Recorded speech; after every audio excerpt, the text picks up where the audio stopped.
بجزا قلتم إيه زوجي دفين زركة زلو እግዚአብሔር ባለ ሁሉ ይሞ ለዛው ዲዚአ ስንቲያ ወይ ፕሮጀክት እናልኩና ዘለና ሰናይ መክታል ሰላም አውሽጥና ወፃን ዘለኹም ኤርትራውያንን ፈተውቲ ኤርትራውያንን ሕጅናይ ዲዛይነር ሎማዓንቲ ናይ ውድድር ናይ ዓለም ስኒት ሃብታብ ውድድር ስለ ዘለዋ በዚ ጋጣሚ ቦት ድምጽ ክትገብሩላ ንኽትዕወት ከም ትዕወት ድማ ይተማመነ ስለዚ ቦት ክትገብሩላ ንሕብር ሓውኹም ስንዓፈ ካብ ኣስመራ سنيت حفتنا خا أجوخي برتعي أقول نخلنا خم تعوت دما نتامامنينا كونغرازليشن كلاتكم دما بوت جبور سنيت هابتاب بس لازم دما كله تعوتات كمتيو سنيت هابتاب أقول نخلنا سلام أب كل غرنعات عالم زلهم تخاتلتن فتوتن إيرتراز خونكم نسنيت حفتنا أبزي تساتفات زلا وزارة عالم تمسك تكونوا بتحتنا نحتت إذا ترغيب زول عدل يمو نحن كم إيرتراويان نخور علو نحبنا له سلازقنا كلنا دقيمة يبلا له إيرتراويان فتوتي إيرتران زقنكم نسني تحفتنا دمت نخنا أبعوتي رخبنا سلام تغطاترتي سول ميديا أبزا لهم وسلامكم يبزا حدك اسكنتس إيرتراون نتكور من تايمرس عنداولكو كلاتكم بلاك الجمرو خمزي عمتو سمعوا تنعكم وشتن بدقن إدوغباتو كوينا تصبغن خيدان لنا بوغن كنزدان يبلنان دكيسوم زنبورو قلينا قانو سلزلو دكيسوم زنبورو قلينا قانو سلزلو يالا فرصة خلات كإرتراو كتت انتو حدا أما عالتي حدا يفكد حنساب فرين كنت راح سوق كتب ليبلكم ويكا حنساب دمسيه كنت راح سوق كتب ليبلكم كتسال دمسهم كتب تقول لكم عشراهم كتقوموا تقول لكم إذا قدايزي قداينا إيرتراونات السوق ساب زغنها نفس وكف إيرتراوي أبزا نايسيني تحفتنا 10 وخرمت كفادان لو سمعنا ندي سمعو شر نولو رئينا نزي رأيو شر نولو نا كل نخبات حقاء نا كلاتنا حلافنا تخون وازا خزازا زبهال نقر يلن إيرتراوي الرابحي سلازي نفس وكف إيرتراوي فرصة يلا فرصة نيتي أكيد يا هنا نتي كونجنا كل سبت صبوق سوالو أنا تخين أبون فوت مقبار نيرو بتعمي بقى كافتا تعيرون زمت ونجرهم فوت ناقورو ببعامهم كم يشتغل سبوزح تايلاند or something نيرا خاليتم سايز واتسافتي voting بتعمي قريمو إيرتران يشتي هاجريا وحد GDP لوا كافي خمي خندزي انتايس بحالي قبرو لو يلوم اب جوجل مقبار اب ريسيرش مقبار هراي كبرات تغطاتلتي خمزة رستري وزلهم أبز حالف 4-5 معلسي مركبنا إيرترا بانديرا زنبل بلدو قلت ناتبهالي أواخات بندابولو إيران ودي إيران الزبل مچم كنياتو زي حالف خلطة 3 صورحي أير كاب إيران تبقيسا خاب بيلاروس بخمزة حليفة بخمزة تونشيفة أب إيربورت ودب باتع الراقيفة كمون كاب ودب باتع قل الزبلكا نتي نقرات انتخامي غيركا بوليتيكا تتحزو بدحريوخا تراقيفو ناب سوداناتيو بإيرترا بس مراقيروخا ناب تقراي كيدو زبل إزو خوني الكاخسر حدث أنها مجم منقسي إيرترا يقول ناي إيران منقسي خساب زعلة تزيا بزعبا زامركبو ناي تزاربون منقسي إيران بزعبا زامركب زيا أي تزاربون إمباسي ناي هندي بكينيا زولوغن بزعبا زقودايزي تزاري بلو بانديرانا إيرتران بانديرانا كاميرون كاوسيهم لا حجيخان كاميرون كاوسيهم لا بانديرانا إيرتران ناي كاميرون كابتي تشوفو نقرقن أب مايات ويكاب كأي بحر ناي زقبر منتسقاسات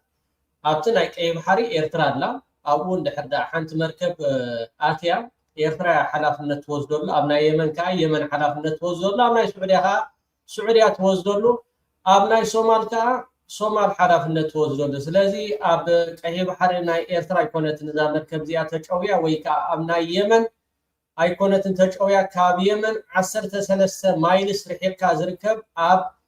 ناي سومال بحري مالتي أب ناي سومال بحري بشفاتو شدش 5 تجوي نابتا مركب دحر مئتاوم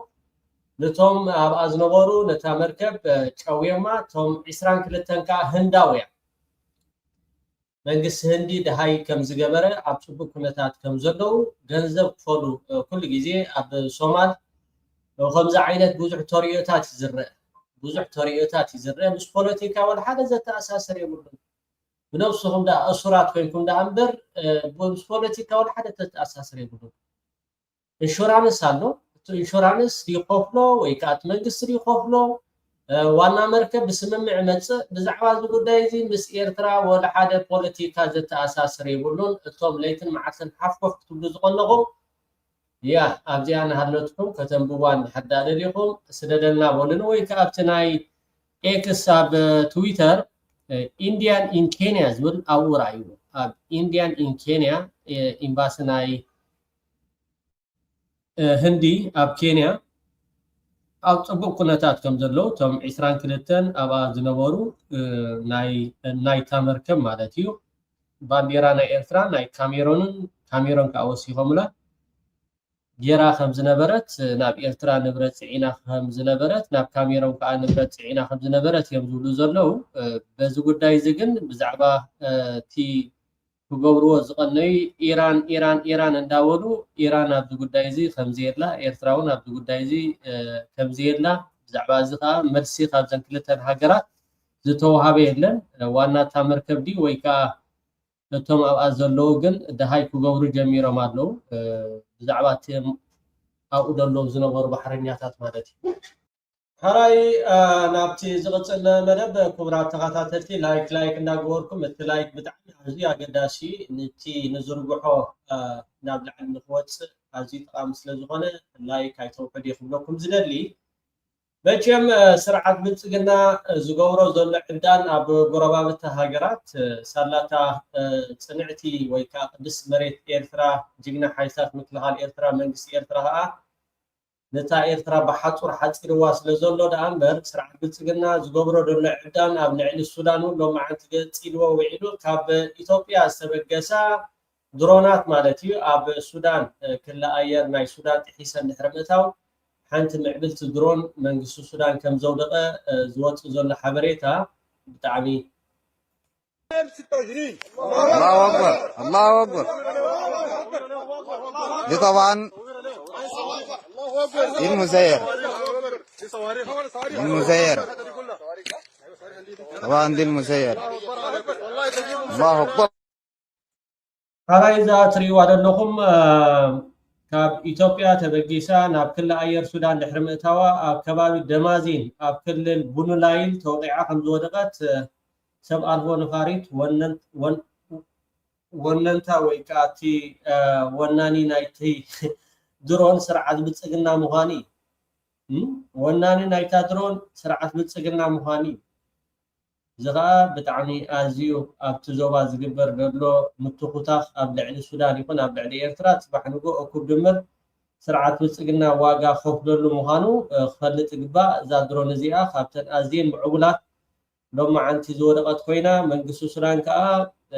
ሕነ ክፈዲ ምዃኑ ኣብ ዝቐረባ መዓልትታት ወይ ከዓ ምስቲ ኣብ ናይ ኢትዮጵያ ኣንጻር ብልፅግና ዝገብርዎ ዘሎ ሓይልታት ምትእኽኻብ ፋኖ ይኹን ሕወሓት ደገፍ ወይ ሓገዛት ብምግባር ኣብ ልዕሊ ስርዓት ብልፅግናን ሓንሳብን ናሓዋሮን ክጠፍእ ኣለዎ ዝብል ኣብ መደምደምታ በፂሖም ኣለዉ እዚ ሎማዓንቲ ዝተኻየደ ከዓ ንማሕበረሰብ ዓለም ኣላርም ወይ ከዓ ዓብዪ ውድቀት ንስርዓት ብልፅግና ክትብሎ ትኽእል ኢኻ መንግስቲ ሱዳን ከዓ ጥሕሰት ኣብ ልዕሊ ልእላውነት ሱዳን ብምባል ነቲ ዝተገብረ ብጣዕሚ ኣዝዩ ከም ዝተቆጥዖ ማሕበረሰብ ዓለም ከዓ ቆላሕታ ክገብረሉ ከም ዘለዎ 2026 الله اكبر الله اكبر دي طبعا دي المزير طبعا دي المزير الله اكبر الله اكبر الله الامارات تجيب وهنا نكسر والله الامارات تجيب وهنا نكسر من المنطقه الله اكبر الله اكبر الله اكبر ሃራይ ሎማዓንቲ ዝወፀ ኣዝዩ ኣገዳሲ ሓበሬታ ከም ትሪእዎ ዘለኹም ኢትዮጵያን ሬበልስ ዩናይትድ ኤገንስት ኣቢ መብዛሕትኦም እቶም ዕጡቃት ኣብ ኢትዮጵያ ዘለዎ ሓይልታት ከም ፋኖ ኦላ ሕወሓት ቤንሻንጉል ጉሙዝ ዝተፈላለዩ ሓይልታት ኣብ ኢትዮጵያ ዘለዉ ኣንጻር ስርዓት ብልጽግና ብሓባር ወይ ከዓ ጥምረት ወይ ከዓ ጽምዶ ንብሎ ብትግርኛ ብሓባር ኮይኖም ንኽንቀሳቐሱ ወይ ከዓ ንኽቃለሱ ድሮ ጀሚሮም ከም ዘለዉ ብዝተፈላለየ ማዕከናት ዜና ክመሓላለፍ ድሕሪ ምጽናሕ ኣብ ዝሓለፈ እዋን ዘመነ ካሴ ምስ ሓንቲ ኣብ ስዊዝ ትሕተም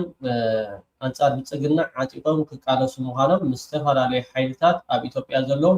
ኣብ ሓደ መጺኦም ከም ዘለዉ ገሊጹ ነይሩ ሎማዓንቲ ከዓ ዝወፀ ብጣዕሚ ደስ ዘብል እዩ እስማዓየ Former war enemies are now talking about a common fight. Forces that once fought each other in Ethiopia's civil war are now talking about turning their weapons toward a single target, Prime Minister Abiy Ahmed. Now the claim comes from Zemene Kasi, the chairman of the Amhara Fano National Movement. In an interview, Zemene reportedly says that Fano has united its major factions under a single command. وزمن كاسي أبز حلف أوان مس حنتي نايسويز أبز جبرك على محتت تي تمرت ويكاتي أب إثيوبيا زجبر أب حدا كان محجي نن بينهم كينهم أنصار السرعات بتسجلنا حجور وتصلحوا كاسي حجيجن بحسب كينهم أب حدا الزي تترنيهم أنصار سرعات بتسجلنا حقالوس مهانو زمن كاسي حبيرات من الله. But he claims the effort now goes far beyond Amhara. He says that talks have reportedly involved armed groups from Tigray, Oromia, and other parts of Ethiopia. And he says that at least 7 organizations have discussed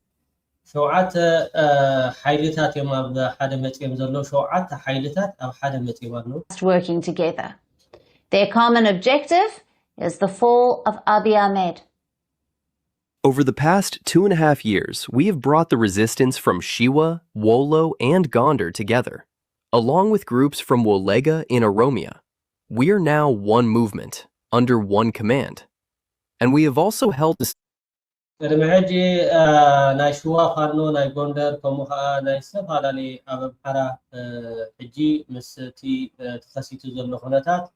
እቲ ናይ ኣምሓራ ኣብ ሓደ ተጠርኒፉ ከምኡውን ናይ ትግራይ ናይ ጉሙዝ ናይ ሶማል ናይ ኦሮሞ ናይ ትግራይ ኩሎም ኣብ ሓደ ኮይኖም እቲ ናቶም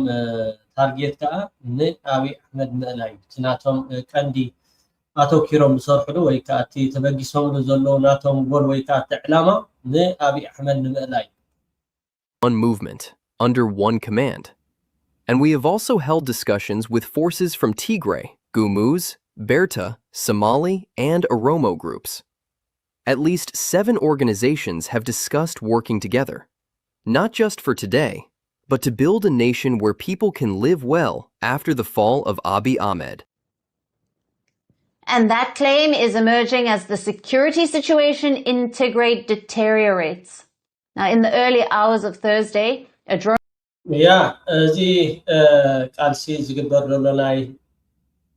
ኢትዮጵያ አንጻር ስርዓት ብልጽግና ብዙሕ ሸፈነ ረኺቡሎ ስርዓት ኣብይ ኣሕመድ ከዓ እንዳተቃልዐ ስርዓት ኣብይ ኣሕመድ ከዓ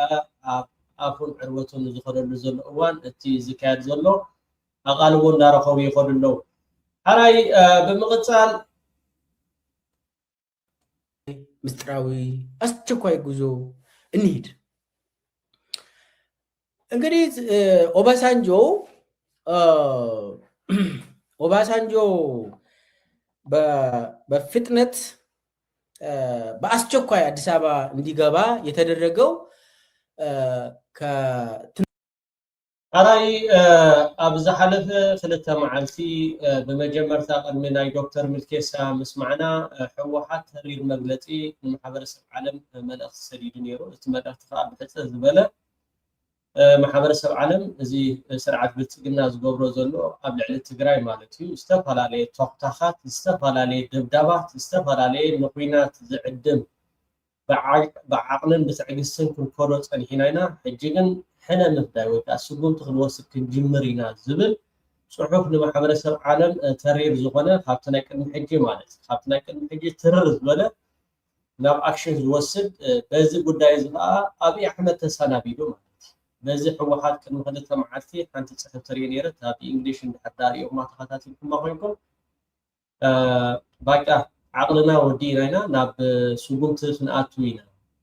إذن أجرم تحزوا تزيكيلكم إن دارأهم كم زيرأهم إزي قبل علي سلامة سباتكم أول تحسد قبل علي استفاد على بوتاتات نايدرون يكون متكعتات جبرو زلوا ساعات بتسجنا نزل عدم كتتحزوا تزيكيلكم نحنا جبرو نفعل تي ممكن خاطر حزي كونس حنينا فدينا زعينو تصحف بتقبتها حوحات هي غنية بزو قدايزي أبي أحمد تسانابيل بزو قدايزي أبي أحمد تسانابيل زي دبداب ناي أير زقبرو زلو أب تقراي كما يركع نتي هناك تخبيبي زلو أبي أحمد أب حجوبان تخبيبي زلو كم زي خطبون صوت سنحت عنتي معكن ناي أفريقيا مالتيو أبزيا كريوكم يتاسئلي كيف نخيب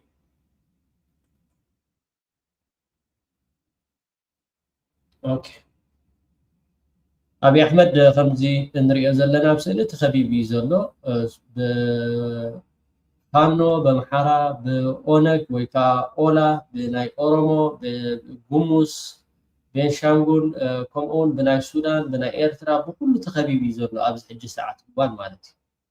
حجي تقراي ناب أكشن زغلو الأوان كان لا تقارب يمت سلو زلو بزل تسانابيدو أباسانجو مالتي أباسانجو لو معنتي ناب مقالة الخيد تتبيتات نيرو مالتي ناب مقالة الخيد تتبيتات نيرو والحالة جن زقبولو ويكا زخونة مرسي أي رخبان مالتي ناب مقالة متسا ويكا أي تمتسا زخونة مرسي سلازي رخبان أو أدي سابع عنيني بلالو أني متسوعيو ويكا ممتسيو ناب أدي سابع بعتر زبالة دكتور ملكيسا بزعباز قداي حدا لنايمو نسمعي راوي أستشكوي جزو النيد انجريز أوباسانجو ኦባሳንጆ በፍጥነት በአስቸኳይ አዲስ አበባ እንዲገባ የተደረገው ከትናንትና ነበር። ትናንትና ኦባሳንጆ በነገራችን ላይ ታሞ በአሜሪካ ሲታከም ነበር። ከዛ በኋላ ደግሞ ወደ ናይጄሪያ ተመልሶ እዛ ሕክምናውን እንዲከታተል ተደርጎ ነበር። አሁን በፍጥነት አዲስ አበባ ግባ ብሎ አብይ ደወለለት። ከናይጄሪያ ትናንትና ማታ ገባና ዛሬ የምክክሩ ላይ ተገኘ። ዋናው አብይ አህመድ በቀጥታ ብቁልጡፍ አዲስ አበባ ከተፍበል አባሳንጆ ትብል ንአባሳንጆ ደዊልሉ ከተፍበል ብቁልጡፍ ብምንባር ምክክሩ መዝጋ ላይ እንዲገኝ አይደለም፣ ወደ መቀሌ እንዲሄድለት ነው ዋናው። ይህ በጣም ከፍተኛ ምስጢር ነው። በነገራችን ላይ እኔ እነን የሚከታተሉ ሰዎች ናቸው የሚነግሩን። ይሄ የኦባሳንጆ የመቀሌ ጉዞ ለምንድን ነው በአስቸኳይ እንደሆነ የተደረገው? የጠየቅኩት ምንድን ነው የአብይ ጀነራሎች ትናንትና አሰስመንት አካሂዶ ለአብይ ከትናንት ወዲያ አሰስመንት አድርጎ የትግራይን ሁኔታ ዝግጅቱን አሰስ አድርጎ ለአብይ አስረክቧል። ምንድነው ያሳየው? ያ አሰስመንት ትግራይ ወደ ጦርነት ልትገባ ነው፣ በቃ ሙሉ ወደ ውጊያ ሊገቡ ነው። ትግራይ ናብ ኩናት ተቀድማ ቢለ ቅድሚ ክልተ መዓልቲ ሓንቲ ፅሑፍ ተፅሒፎም ነይሮም ንማሕበረሰብ ዓለም መጠንቀቕታ ማለት ናይ መጨረሻ ዝብል ናብ ኩናት ገፆም ክኸዱ ስለዝኾኑ በጃኻ ብቁልጡፍ አዲስ አበባ ምፃእ ኢሉ አዲስ አበባ መፅኡ ብዛዕባ እቲ ምክክር ገለ ዝተባሃለ ኣኼባ ብዛዕባ ይኮነን ቀንዲ መምፅኡ ኣባሳንጆ ናብ መቐለ ከይዱ ምስ መራሕቲ ትግራይ ሎማዓንቲ ትመደብ ነይሩ ሰንበት ግን ወላ ሓደ መልሲ ኣይተዋሃቦን ብወገን ትግራይ ማለት እዩ። ምፃእ ኣይትምፃእ ዝብል ዝኾነ መልሲ ስለዘይተዋሃቦ ክሳብ እዛ ሎማዓንቲ ማለት እዩ ዕግሽግሽ ይብል ኣሎ። ክኸይዲ ኣይክኸይድኒ ንዝብል ሕቶ ክንደየናይ ብናይ ሕወሓት ንኣባሳንጆ ዝኸውን ልቢ የብሎምን ወይ ከዓ ንኣባሳንጆ ዝኸውን ግዜ የብሎምን አይን ዛራረብኒና አይን ዛተኒና ብምባል ኩሉ ነገር ዓጽም እዮም ደሎ እቲ ናይ ምዝታይ ኣባሳንጆ ከዓ ቀንዲ ዕላማ ግዜ ንምሽማት ከምኡ ከዓ እንድሕርዳ ተኻኢሉ ኣብ መንጎ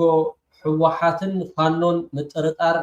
ምፍጣር ኣብ መንጎ ኤርትራን ትግራይን ምጥርጣር ምፍጣር ዝግበር ብሽም ዘተ እንዳተባሃለ ዝግበር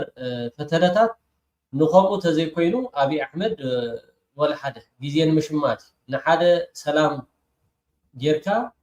ንግዚኡ ኣወንዚፍካ ናብቲ ሓደ ፀላኢኻ ትገብር ድሓር ንዑ መሰጥካ ተመሊስካ ከዓ ነቲ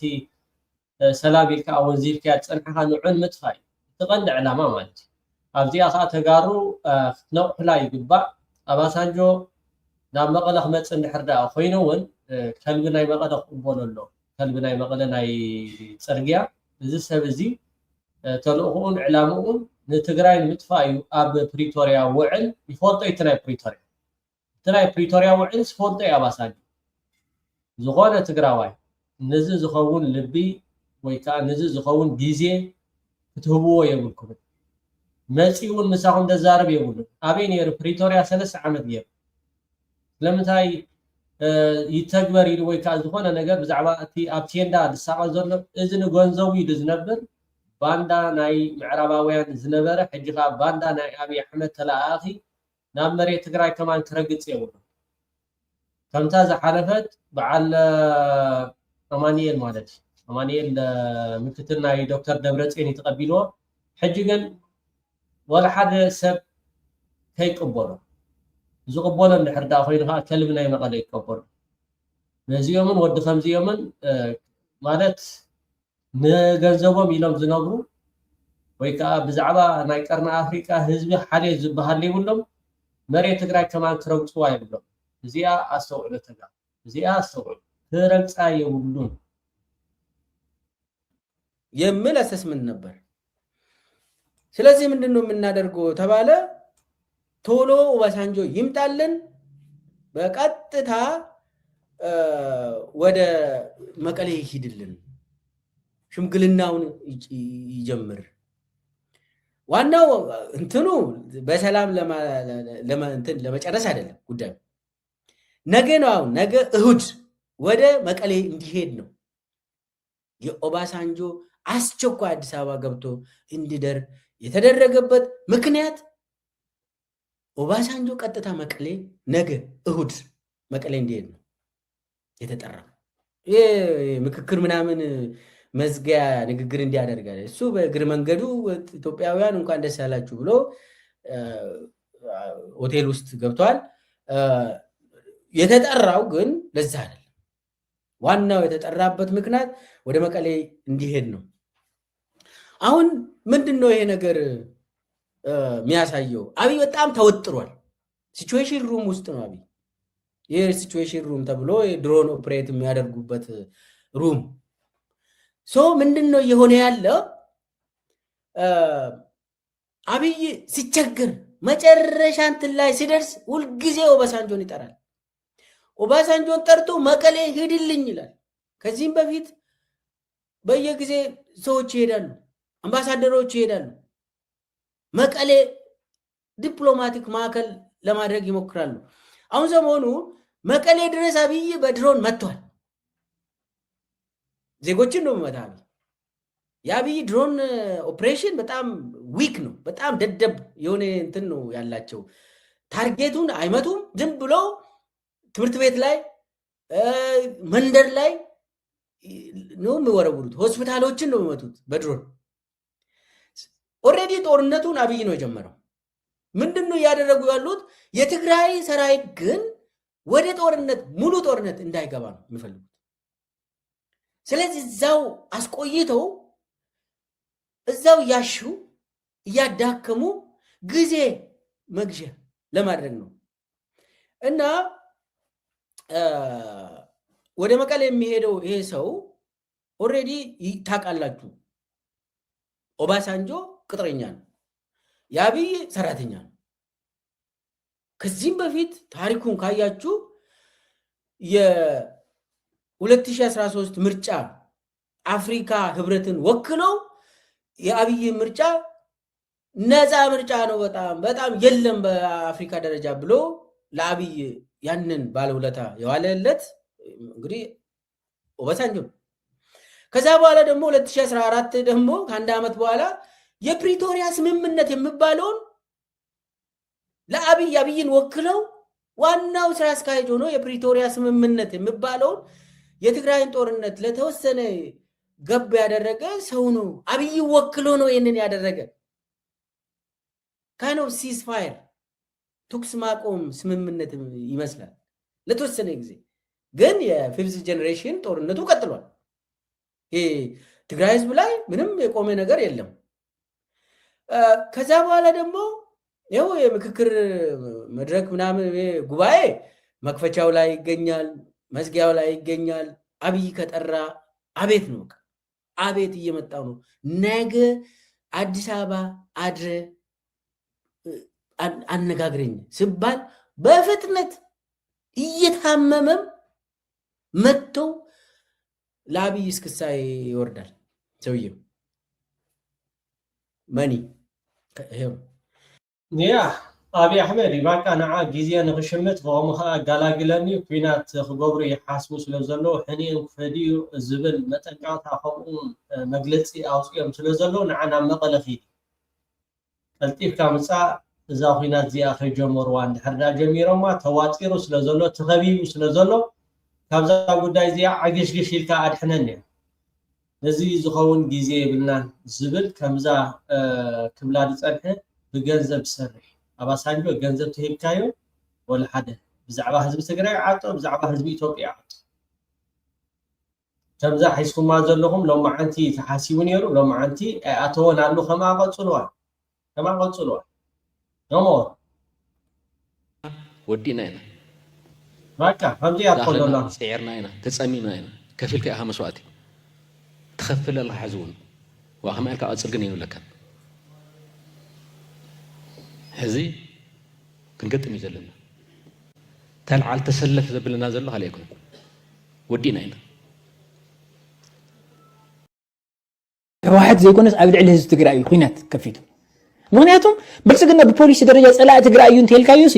ትሕቶም ዶ ንፈላለዩ በቲ ናይ ሕወሓት አካይዳ ንብልጽግና ክንስዕረ ይንኽእልን ከምዚ ክንገብር ኣለና እዚ ኣይከራኸሩ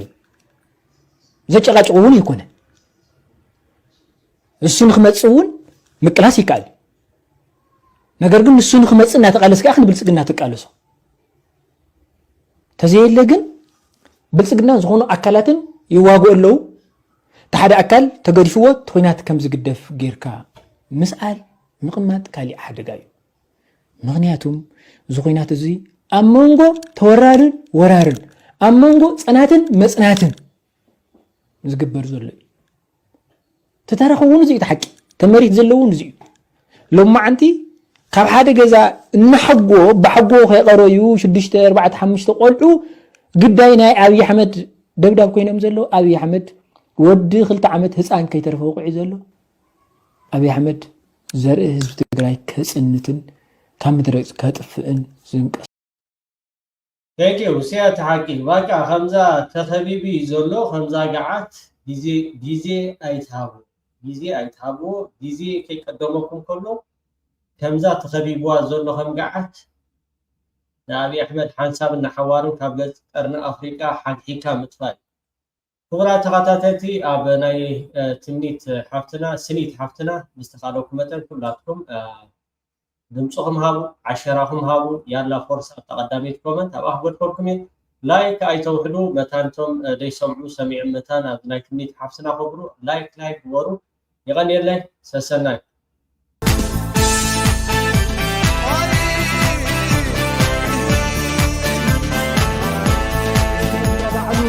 بجد أقولكم إيه زوجي ده في زرق الجبل إذا جاء كابر كل يوم نزار زوجي زيادة فيها